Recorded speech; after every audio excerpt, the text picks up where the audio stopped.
रुक जाओ। कुर्बानी करने से पहले ये 2 मिनट की वीडियो देख लो, वरना तुम्हारी मेहनत की कुर्बानी अल्लाह के हुजूर कबूल ना हो। भाइयों और बहनों, ईद उल अजहा का पैगाम कुर्बानी, ईसार और तकवा का पैगाम है। लेकिन बहुत से लोग अनजाने में ऐसा जानवर कुर्बानी के लिए चुन लेते हैं जो शरीयत के मुताबिक जायज़ नहीं होता। आज हम कुरान और सही हदीस की रोशनी में समझेंगे कि कुर्बानी के लिए कौन सा जानवर काबिल कबूल है और कौन सा नहीं। अल्लाह ताला फरमाते हैं, लन यनालल्लाह लुहूमुहा वला दिमाउहा वलाकिन यनालुहु तक़वा मिनकुम।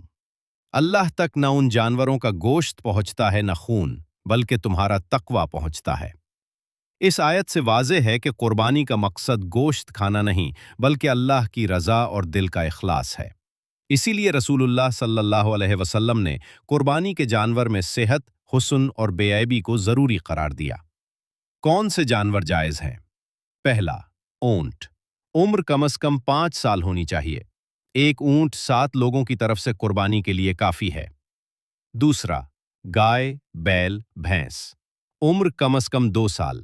एक गाय भी 7 लोगों की तरफ से हो सकती है। तीसरा, बकरी और भेड़। उम्र कम से कम 1 साल होनी चाहिए। एक बकरी या भेड़ एक शख्स की तरफ से काफ़ी है। चौथा, भेड़। अगर 6 महीने का हो और इतना फरबा हो कि देखने में 1 साल का लगे तो भी जायज़ है।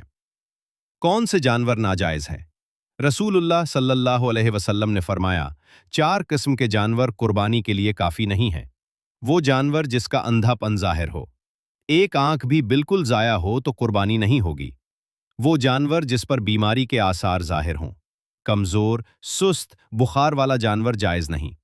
वो जानवर जो ज़ाहिर तौर पर लंगड़ा हो, जो चलने में दुश्वारी हो। वो जानवर जो इतना कमज़ोर हो कि हड्डियां दिखती हों और हड्डी में मग़ज़ न रहा हो। जिस जानवर का कान या दम का बड़ा हिस्सा कटा हो, जो पागल हो या जहरी चीज़ खाकर बीमार हो गया हो, वो जायज़ नहीं। लेकिन अगर सींग टूटा हो या कान हल्का सा फटा हो तो कोई हर्ज नहीं। याद रखो, बेहतरीन जानवर चुनो। जैसे तुम अपने लिए बेहतरीन पसंद करते हो, वैसे ही अल्लाह के लिए भी चुनो। अल्लाह ताला हमें सही इल्म और उस पर अमल की तौफीक दे। अपनी कुर्बानी को सिर्फ गोश्त बांटने का जरिया ना बनाओ, बल्कि तकवा और इखलास का जरिया बनाओ। जज़ाकुमुल्लाह खैरा। ईद मुबारक।